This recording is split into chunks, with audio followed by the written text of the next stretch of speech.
จากเกไปเข้าอุโมงค์ช้านะยอดปักแดงนะบอกขันปักแดงนะจากเกช้าไปท่อขจัวชื่อสุดปักแดงนะเพียงรุนใจนะปักแดงเพียงรุนใจ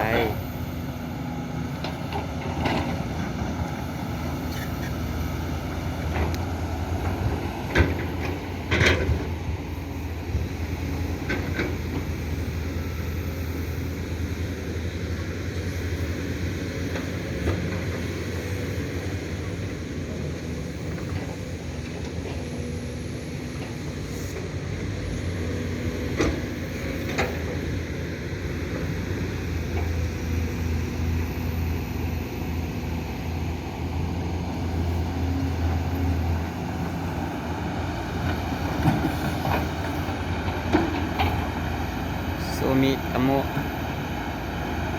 ว่าเขาเหลือคุยจงเกิดฮะนะ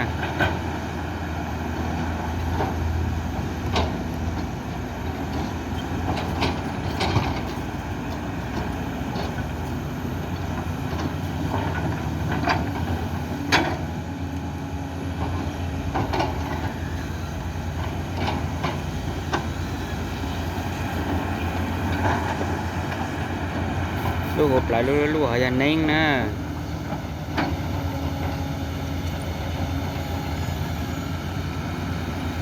เป็นเกาตียากองเป็นเกาตีนำหน้ายากองนะซูมิตะโมยละ